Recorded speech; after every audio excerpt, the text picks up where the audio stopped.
শুনতে পাচ্ছ? শোনা যায়। যেটা আমাদের একটা সাফোকে একটা লাইভ প্রোগ্রাম হচ্ছিল, ওইটা একটু দেখতেছিলাম। যাই হোক, শেষ করে নেই, তারপরে তোমাদের পড়া শেষ করে নিই।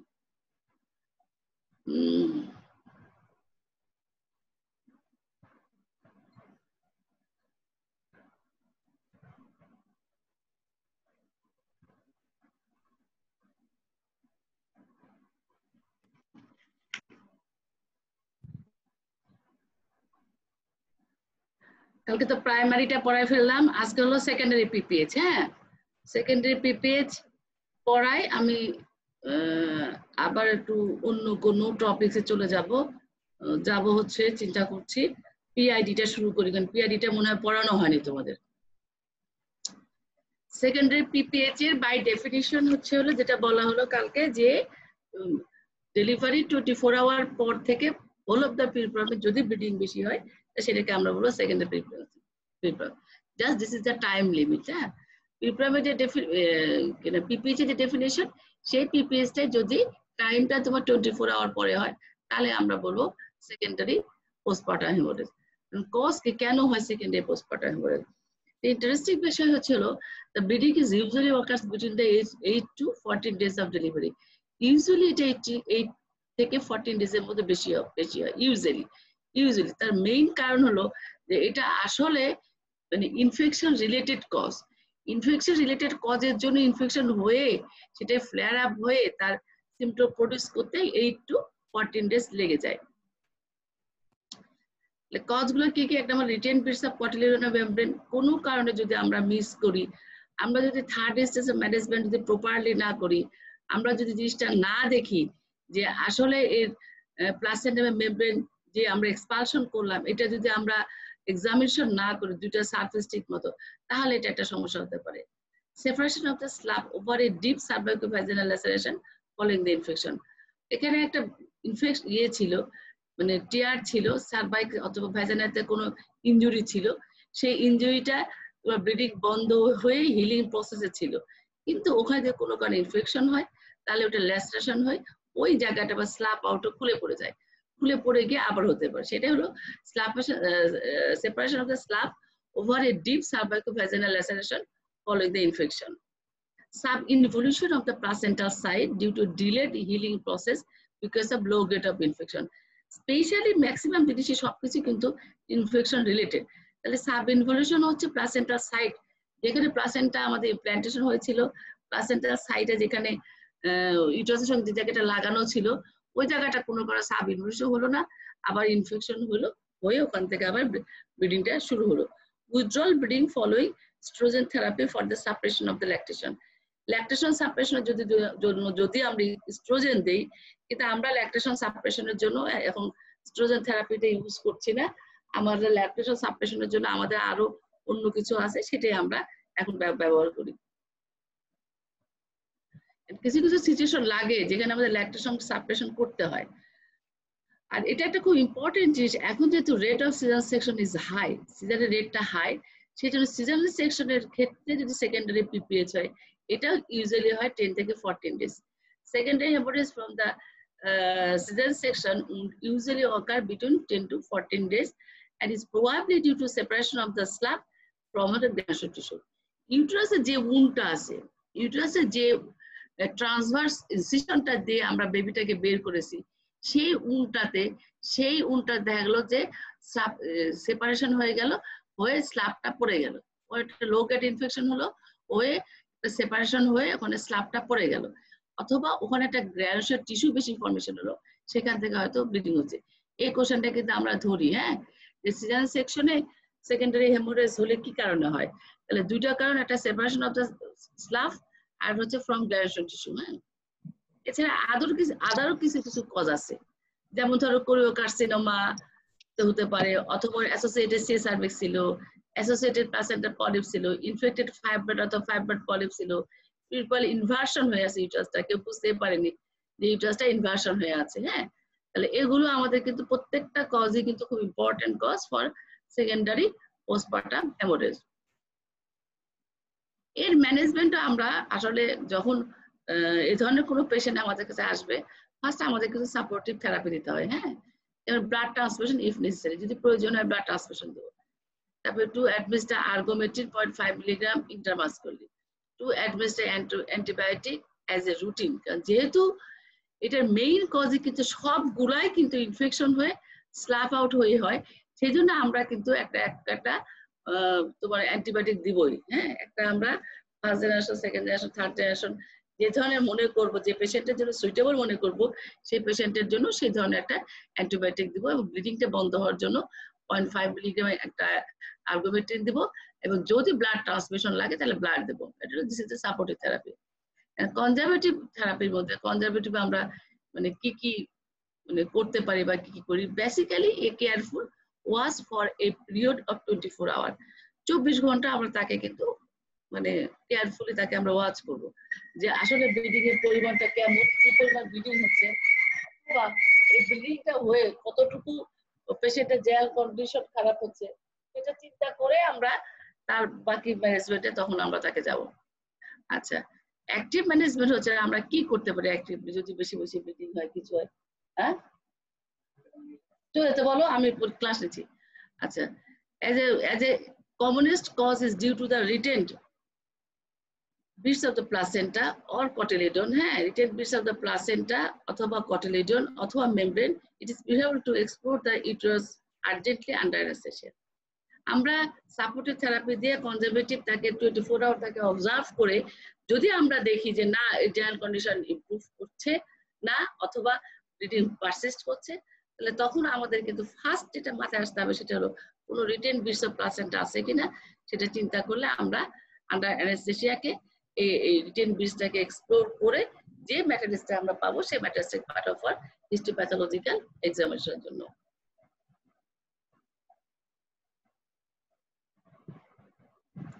সেকেন্ডারি হেমারেজ ফলে সিজন সেকশন।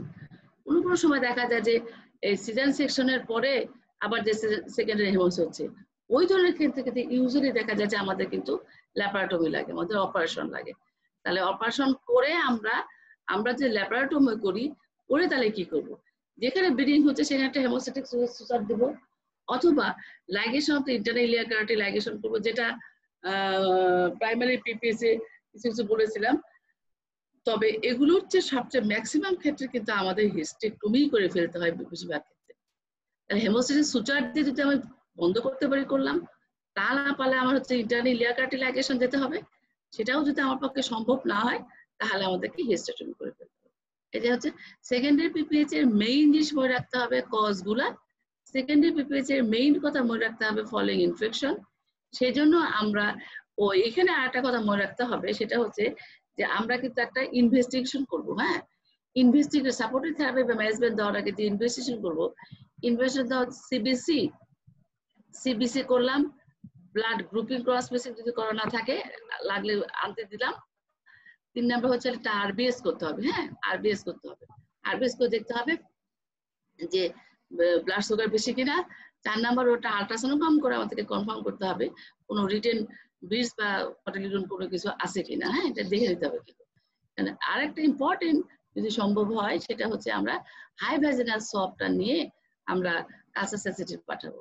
তাহলে মেইন একটা করলাম সিবিসি করলাম, ব্লাড গ্রুপিং করলাম, আরএস টাইপিং করলাম, প্রয়োজন হলে ব্লাড পাঠালাম গ্রুপ ক্রস ম্যাচিং এর জন্য, একটা আরবিএস করলাম, আর হচ্ছে আল্ট্রাসাউন্ড করলাম, আর হাই ভ্যাজিনাল সোয়াবকে নিয়ে আমরা একটা কালচার সেন্সিটিভিটি করে দেখতে পারি যে এটা তোমার কোন ইনফেক্টিভ এজেন্টে হয়েছে এবং কোন ড্রাগটা রেসপন্ড করবে ভালো।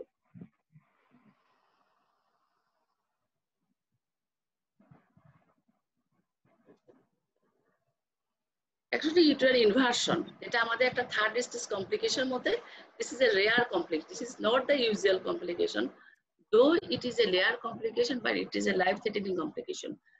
So এইটার সম্পর্কে তোমাদের একটু জানা দরকার, কারণ প্র্যাকটিক্যাল লাইফেও তোমাদের যদি পড়ে যায় তবু তোমাদের এটা একটু ম্যানেজ করা কিছুটা শিখলে নিজেরাই পারবা, তো কঠিন কিছু না কিন্তু লাইফ থ্রেটেনিং। আচ্ছা, it is an extremely rare complication third stage in which the uterus turn inside out partially or completely. আমরা একটু ডেফিনিশনটা ধরি। ডেফিনিশন তোমার ডেফিনিশন আকারে বলতে গেলে বলতে হবে যে Inversion may be defined as in which the uterus is turned inside out. তাহলে uterus is turned inside out partially or completely. পুরোটা বের হতে পারে অথবা partially বের হতে পারে, ঢুকে যেতে পারে। টার্ন ইনসাইড, ভিতর দিকে ঢুকে গেল একদম। এটা যদি ফান্ডাস হয়, ধরো এটা যদি ফান্ডাস হয়, ধরলে এটা ফান্ডাস, এই ফান্ডাসটা এরকম ভিতর দিকে ঢুকে চলে আসবে। The incidence is 1 in 20,000 deliveries, অনেক মানে কম, বেশি না। And the obstetric inversion is almost always an acute one, usually complete. সাধারণত obstetrical inversion কিন্তু দুই ধরনের হয়, একটা obstetrical হয়, একটা gynecological হয়। obstetrical inversion হচ্ছে ডিউরিং ডেলিভারির সময় হচ্ছে, আর gynecological inversion হচ্ছে কোনো কারণে যদি intra abdominal pressure with intrauterine pressure raise করে, তাহলে দেখা যায় ফান্ডাসটা তোমার হচ্ছে ইউটেরাসের ফান্ডাসটা হচ্ছে টার্ন ইনসাইড আউট, ইনসাইডের দিকে টার্ন হতে হতে হতে পরে আউটসাইডে আবার চেষ্টা করবে। এটার আবার একটু টাইপ আছে, হ্যাঁ, এটাকে আমরা 3টা ডিগ্রিতে ভাগ করি, এটা হলো ফার্স্ট ডিগ্রি, এটা সেকেন্ড ডিগ্রি, এটা থার্ড ডিগ্রি। যেহেতু এই ডেফিনিশনে আছে যে is turn inside out partially আর কমপ্লিটলি, সেই জন্য 3টা ডিগ্রি আসছে। ফার্স্ট ডিগ্রি হচ্ছিল there is a dimpling of the fundus which still remaining above the হচ্ছে লেভেল অফ ইন্টারনাল লস। তাহলে ফান্ডাসটা ডিম্পলিং হয়েছে, নিচের দিকে গর্ত হয়ে নামছে, কিন্তু ইন্টারনাল লস উপরেই আছে। এটা হচ্ছে আমাদের হলো ফার্স্ট ডিগ্রি। সেকেন্ড ডিগ্রি যদি হয়, তাহলে fundus passing through the cervix but lies inside the vagina. Cervix দিয়ে নিচে নেমে চলে, ইন্টারনাল লস তো পারই হয়েছে, সার্ভিক্স দিয়ে নিচে নেমে আসে, কিন্তু ভ্যাজানার মধ্যে আছে, ভ্যাজানা থেকে এখনো বাইরে হয়নি। আর যদি আমাদের কমপ্লিট হয়, অথবা এটা ইয়ে হবে ফার্স্ট না, কমপ্লিট, হ্যাঁ কমপ্লিট অথবা থার্ড ডিগ্রি, এটা ভুল আসছে, এটা ফার্স্ট, এটা থার্ড ডিগ্রি। থার্ড ডিগ্রি যদি হয়, তাহলে the endometrium with or without the attached placenta is visible outside the vulva. তুমি একদম লেবার রুমেই দেখবা যে ভালভার বাইরে একটা এন্ডোমেট্রিয়াম দেখা যাচ্ছে, অথবা এন্ডোমেট্রিয়ামের সঙ্গে দেখা যাচ্ছে প্লাসেন্টা লেগে আছে। প্লাসেন্টা অ্যাটাচ মানে প্লাসেন্টা সহ ইনভার্সন হতে পারে, প্লাসেন্টা ছাড়াও আমাদের ইনভার্সন হতে পারে। এই ইনভার্সনে তার 3টা degree, first degree, second degree, third degree. First degree হচ্ছে হলো ফান্ডাসটা ডিম্পলিং হবে, the remaining হচ্ছে above the internal os. Second degree হচ্ছে fundus passes through the cervix but lies inside the vagina, and third degree হচ্ছে the endometrium with or without the attached placenta is visible outside the vulva. ভালভার বাইরে তখন হচ্ছে তোমার এটা দেখা যাবে।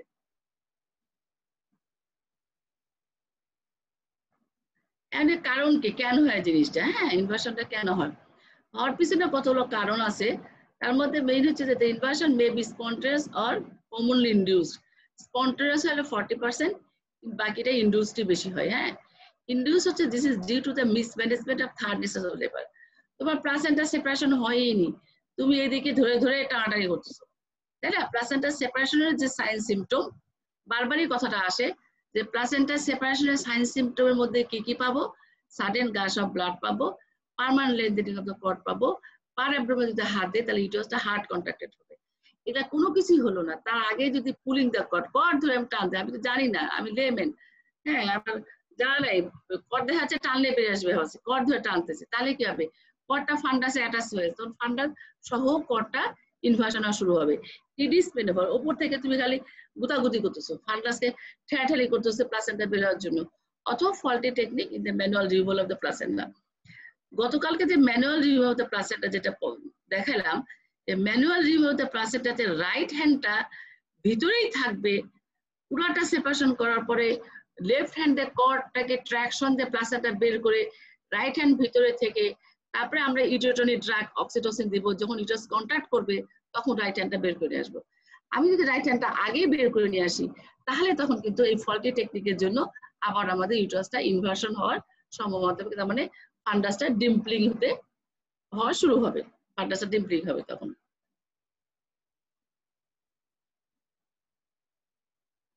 এই ডেঞ্জারটা কি, একটা কথা হলো পেশেন্ট চলে গেল শকে চলে যায়, পেশেন্ট শকে একদম সাডেন তুমি ডেলিভারি করাচ্ছ, হঠাৎ করে যদি ইনভার্সন হয় দেখবা যে পেশেন্ট হঠাৎ করে শকে চলে গেল। শকে যাওয়ার পিছনে কারণ হচ্ছে tension on the nerve due to stretching of the infundibular pelvic ligament. ইউটেরাসের পাশে থাকতেছে তোমার ওভারি অ্যাটাচ থাকতেছে হচ্ছে হলো ওভারিয়ান লিগামেন্টে ইয়ের সঙ্গে, ইউটেরাসের সঙ্গে, আর ইনফান্ডিবুলার পেলভিক লিগামেন্ট দিয়ে ল্যাটারাল পেলভিক, পিছনে ল্যাটারাল সাইডে ল্যাটারাল পেলভিক ওয়ালে ইনফান্ডিবুলার পেলভিক লিগামেন্ট দিয়ে ও অ্যাটাচমেন্ট আছে। যখন ফান্ডাসটা ডিম্পলিং হচ্ছে, ডিম্পলিং অফ দ্য ফান্ডাস হচ্ছে, তখন ইউটেরাসের সঙ্গে সঙ্গে ওভারিটা কিন্তু নিচের দিকে ঢুকে যাচ্ছে। এই সময় ইনফান্ডিবুলার পেলভিক লিগামেন্টের মধ্যে দিয়ে যেসব নার্ভ আসতেছে, হ্যাঁ, ইউটেরাসের সাপ্লাই, ওভারি সাপ্লাই, এই নার্ভ স্ট্রেচিং হচ্ছে। এই স্ট্রেচিং হওয়ার জন্য, টেনশন হওয়ার জন্য পেশেন্ট শকে যাচ্ছে। তার মানে এটা হচ্ছে নিউরোজেনিক শক, এটা একটা neurogenic shock. And pressure on the ovaries, এই যে ওভারিটা আসতেছে, ওভারির জন্য প্রেশার যাচ্ছে, এটা নিউরোজেনিক শকে যাবে এবং পেরিটোনিয়াল ইরিটেশন হতে পারে। হ্যাঁ, এটা একটা। এটা যদি মনে করো partial separation of the placenta হয়, অথবা প্লাসেন্টার সেপারেশন হওয়ার সঙ্গে সঙ্গেই ইনভার্সন হয়ে গেল, তাহলে কিন্তু হেমোরেজ হতে পারে। যে হেমোরেজ মানে পিপিএইচ হতে পারে, পিপিএইচ এও পেশেন্ট কিন্তু শকে যেতে পারে, তাহলে ওইটা হবে হেমোরেজিক শক। হ্যাঁ, শক যদি হেমোরেজ বেশি হয় তাহলে পেশেন্ট চলে যাবে হেমোরেজিক শকে। এর সঙ্গে সঙ্গে পালমোনারি এম্বোলিজম হতে পারে। If left uncared for it may lead to, যদি রেখে এভাবেই থেকে যায়, চিকিৎসা না করা যায়, তাহলে এখানে ইনফেকশন হবে, ইউটেরাইন স্লাফিং হবে এবং এটা অ্যাকুট থেকে ক্রনিক ওয়ার্ডে চলে যাবে। সাধারণত যদি সেকেন্ড ডিগ্রি হয়, সেকেন্ড ডিগ্রি হয়ে যদি ইনভার্স ফান্ডাসটা যদি ভেজানের মধ্যেই থাকে, সার্ভিসটা পার ভেজানে থাকে ডিম্পলিং হয়ে, তাহলে এটা দেখা যায় যে বেশি আনকেয়ার থাকে। হয়তো ধরো যে হোম ডেলিভারি হলো, ওরা বুঝলোই না, ওইভাবে রয়ে গেল, তাহলে ওরা ওগুলো পরে পরে তোমার ক্রনিক হয়ে যায়, ইনফেকশন হয়, অথবা স্লাফিং হয়ে কিছুটা ওদের হলে পড়ে যায়। আমরা ডায়াগনোসিস করাটা খুবই সোজা, সেটা হচ্ছে ডায়াগনোসিস করার জন্য পেশেন্টের তো জাস্ট খালি অ্যাকুট লোয়ার অ্যাবডোমিনাল পেইন হবে উইথ বিয়ারিং নটিস, মনে হয় কি যেন নিচের দিকে নামতেছে, একটু ব্যথা করবে, কি যেন নিচের দিকে নামতেছে। আর আমরা সাইনের মধ্যে হচ্ছিল, যদি ও নিউরোজেনিক শকে আসে নিউরোজেনিক শকের ফিচার পাবো, যদি ও হেমোরোজিক শকে আসে তাহলে হেমোরোজিক শকের ফিচার গুলো পাবো। তাহলে হলো varying of the shock is a constant feature. আর অ্যাবডোমিনাল এক্সামিনেশন খুবই ইম্পর্টেন্ট। অ্যাবডোমিনাল এক্সামিনেশন যদি করো তাহলে কাপিং আর dimpling of the fundal surface, আমরা ফান্ডাস একটা ডোম পাই সবসময়, বিশেষ করে ডেলিভারি হয়ে গেলে, জাস্ট আপনার ডেলিভারি হওয়ার পরে ইউটারাসটা আমরা বিলো দ্য আম্বিলিকাস, আম্বিলিকাসের নিচে একদম অ্যাবডোমেনটা যখন সফট থাকে, ল্যাক্স থাকে, ইজিলি তুমি ফান্ডাসটা, ফ্যাটি লেডিও যদি হয় তাহলে তুমি ফান্ডাসটাকে খুব সুন্দর করে পালপেট করতে পারবা। তাহলে এই সিচুয়েশনে তুমি ফান্ডাস না পেয়ে, ফান্ডাসে ওখানে মনে হচ্ছে এখানে একটা কাপিং বা ডিম্পলিং হয়েছে, এরকম একটা জিনিস, the fundus cannot made out, তুমি ফান্ডাসটাকে আইডেন্টিফাই করতে পারছো না। যদি পিভি করো যদি, তাহলে bimanual examination not only help to confirm the diagnosis but also the degree also, এটা ভুল লেখা হয়েছে।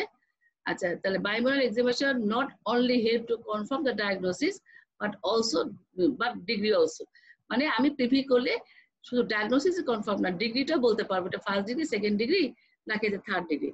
ইন কমপ্লিট ভ্যারাইটি, মানে যেটা থার্ড ডিগ্রি কমপ্লিট ভ্যারাইটি, ওই সময় যে জিনিসটা তুমি দেখতে পাবা সেটা হচ্ছে a pear shape mass product outside the vulva with the broad end pointing downwards and looking reddish purple in colour.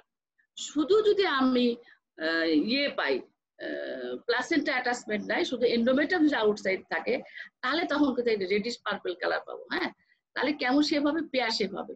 Pair শেপে বেসটা হচ্ছে ব্রড হবে, মানে নিচের দিকেই তো ফান্ডাসটা নেমে চলে আসে, যার জন্য হলো ব্রড হবে। হ্যাঁ, ব্রড হবে এবং এটা রেডিশ পার্পল কালার হবে যদি প্লাসেন্টা অ্যাটাচমেন্ট না থাকে। আর প্লাসেন্টা যদি অ্যাটাচমেন্ট থাকে তাহলে তো প্লাসেন্টা দেখতে পাবা যে কর্ড সহ একদম অ্যাটাচমেন্ট একটা জিনিস অ্যাটাচ হয়ে আছে। প্রগনোসিস হচ্ছে যে as it is commonly met in unfriendly surrounding and the prognosis is extremely gloomy, বললাম না, death May occur but sudden patient সঙ্গে সাডেন পেশেন্ট ডেথ হয় অথবা এম্বোলিজম হয়ে ডেথ হয়ে যায়। এই জন্য যদিও এটা একটা রেয়ার কমপ্লিকেশন, কিন্তু এটা হচ্ছে লাইফ থ্রেটেনিং কমপ্লিকেশন। অর্থাৎ এটা হলে সঙ্গে সঙ্গে আমাদের ম্যানেজ করাটা শিখতে হবে। ধরো তোমার নাইট ডিউটি করতেছো, একাই আসো, তোমার একটা ডেলিভারি করতে গিয়ে ইনভার্সন হয়ে গেল, তুমি যে প্রসিডিউরটা এখন জানো, তাহলে ওই লেবার রুমেই তুমি পেশেন্টটাকে সেভ করতে পারবে, আমাদের কাউকে লাগবে না। এটা খুব ইম্পর্টেন্ট জিনিস। তাহলে বিফোর দ্য শক ডেভেলপ হয়নি, তাহলে আমি কি করবো? আর্জেন্ট ম্যানুয়াল রিপ্লেসমেন্ট, যেটা নিচে এরকম নেমে চলে আসছে ওটাকে আমি ম্যানুয়ালি রিপ্লেস উপর দিকে উঠাই দিব। ম্যানুয়াল রিপ্লেসমেন্টের একটা প্রোটোকল আছে, সেই প্রোটোকল অনুযায়ী হলো রিপ্লেস করতে হয়, একটা প্রিন্সিপাল আছে। প্রিন্সিপালটা হচ্ছে হলো কিভাবে তুমি, মানে জিনিসটা হচ্ছে manual replacement of the uterus, treatment হচ্ছে manual replacement, urgent manual replacement. Replacement করতে গেলে আমি কিভাবে করবো? To replace that part first which is inverted last. তাহলে যে পার্টটা হলো প্রথমে আসছে সেটাকে আমি সবার শেষে ঢুকাবো। তাহলে প্রথমে আমাকে কোন পার্টটা নেমে আসছে? প্রথম আমার কাছে ফান্ডাসটা নেমে আসছে। আর আমি কিন্তু ইউট্রাসটা যে এরকম হয়ে এরকম ঢুকে থাকে রিং, তাহলে এই পোর্শনটা এটা হলো ফান্ডাস। ফান্ডাসটাকে কিন্তু আমরা আগে ঢুকাবো না, আগে এই যে রিং এর মতো যেখানে হয়ে আছে সার্ভিক্সের মধ্যে নেমে আসছে এই পার্টটাকে আগে ঢুকানোর চেষ্টা করবো। To apply the counter support by the other hand placed on the abdomen, একই সঙ্গে তুমি একটা কাউন্টার সাপোর্ট দেবো হচ্ছে আমি অ্যাবডোমেনে। আপনার রিপ্লেসমেন্ট যদি তুমি এখানে ধরো সার্ভিক্সের মধ্যে দিয়ে বেরিয়ে আসছে, এরপরে ধরো বেরিয়ে আসছে, এখান থেকে আমি যদি ঢুকাই পুরাটা ঢুকে ফান্ডাস পর্যন্ত পুরাটা যদি ঢুকাই ফেলতে পারি, তাহলে আমি একটা ব্যাপার হলো যেটা আগে ম্যালোরিওতে প্লাসেন্টার সময় যেটা করছিলাম, হ্যান্ডটাকে ভিতরে রাখার পরে হলো ইটোটনিক ড্রাগ দিলাম, অক্সিটোসিন দিলাম, অক্সিটোসিন দেওয়ার পরে যখন ইউটারাসটা কন্ট্যাক্ট করবে তখন আমার হ্যান্ডটাকে এক্সপেল আউট করে, তখন আমি হাতটাকে বের করে রিমুভ করে নিয়ে আসবো, ঠিক আছে? আচ্ছা, আর যদি the placenta is to be removed manually only after the uterus become contracted, যদি প্লাসেন্টা সহ তুমি রিপ্লেস করো, ধরো প্লাসেন্টা বাইরে আসছে, প্লাসেন্টা সহ ঢুকাই দেবা, ঢুকাই দেওয়ার পর যখন ইউটারাসটা কন্ট্যাক্ট করবে তখন তুমি হচ্ছে প্লাসেন্টাটা রিমুভ করে নিয়ে আসবা, যেভাবে প্লাসেন্টা রিমুভের নিয়ম আছে ম্যানুয়াল রিমুভ প্লাসেন্টা সেভাবে। And usual treatment of shock including blood transfusion should be arranged. And patient শকের যে, যদিও পেশেন্ট শকে নাই কিন্তু শকের ম্যানেজমেন্ট করার মতো সবকিছু কিন্তু রেডি রাখতে হবে, রেডি না রাখলে কিন্তু হবে না। হ্যাঁ, আর শক যদি হয়ে যায় তাহলে আগে তুমি শকের ট্রিটমেন্ট দাও, শকের ট্রিটমেন্টে শক ম্যানেজ করার পরে তারপর বাকি কাজ করতে। Treatment of the shock should be instituted, foot end of the bed is raised, replace of the uterus either manually or hydrostatic method, যেটাকে উইলসোলেভিয়ান আন্ডারজাইনাল অ্যানেস্থেসিয়া। মানে যদি তুমি পেশেন্ট শকে থাকে আগে শকের ম্যানেজমেন্ট করো, শকের ম্যানেজমেন্ট করার পর তুমি ম্যানুয়ালি রিপ্লেস করো ইউটেরাস। যদি ম্যানুয়ালি রিপ্লেস করতে না পারো তাহলে ওপর থেকে আমাদের পানি দিয়ে হাইড্রোস্ট্যাটিক প্রেসার দিয়ে, মানে ভেজালের মধ্যে আগে পানির ফ্লো ঢুকানো হয়, সেই পানির ফ্লো আস্তে আস্তে আস্তে আস্তে দেখা যায় যে ইউটেরাসটা ভিতরে ঢুকে যায়, যেটাকে বলা হয় ওসোলেভিয়ান মেথডস। এই মেথডে আমি করতে পারি। এটা হলো অ্যাকুট যদি ইনভার্সন, অ্যাকুট ইনভার্সন মানে অ্যাকুট মানে তুমি হলো অবস্টেটিক্যাল ইনভার্সনগুলো সবসময় অ্যাকুট হয়। সাব অ্যাকুট বা ক্রনিক যেটা আমরা বলি না, সাব অ্যাকুট বা ক্রনিক যাই বলি না কেন, সাব অ্যাকুট বা ক্রনিক ইনভার্সন সাধারণত হয় হচ্ছে কোনো পেশেন্টের যদি ইন্ট্রা অ্যাবডোমিনাল প্রেসার রেঞ্জ থেকে সবসময়, অথবা কারো যদি ফান্ডাসে একটা ফাইব্রয়েড থাকে, হ্যাঁ তাহলে, অথবা সে ধরো মানে ফার্স্ট ডিগ্রি বা সেকেন্ড ডিগ্রি হয়েছিল, হয়ে বাসায় আসে হে সাব অ্যাকুট হয়ে গেছে, এরকম ক্ষেত্রে যদি পরে তোমার কাছে যদি আসে তাহলে তোমাকে এখানে একই জিনিসই ব্লাড ট্রান্সফিউশন দিয়ে ওর জেনারেল কন্ডিশন ইমপ্রুভ করতে হবে, অ্যান্টিবায়োটিক যে সেপসিস কন্ট্রোল করতে হবে, reposition of the uterus either manually or hydrostatic method, এই যেটা আমরা শকের পরে ম্যানেজ করলে যেভাবে ম্যানেজ করতে পারি, এই দুইটা ম্যানেজমেন্ট যদি ম্যানুয়ালি অথবা হাইড্রোস্ট্যাটিক মেথডে যদি আমাদের ফেল হয়ে যায় তাহলে আমরা একটা অ্যাবডোমিনাল অপারেশন করি, যে অপারেশন নাম হলো হলটিন্স অপারেশন। এই অপারেশন নামটা মুখস্থ রাখো, কাউকে যদি ইনভার্সন ধরে তাহলে একটু জিজ্ঞেস করা যে অপারেশন নাম কি, বলো অপারেশনের প্রসিডিউর কি, কিভাবে করে, এগুলো তোমার জানা দরকার। এর মধ্যে তাহলে অপারেশনের প্রসিডিউরটা তোমাদের জানা দরকার নেই, তোমরা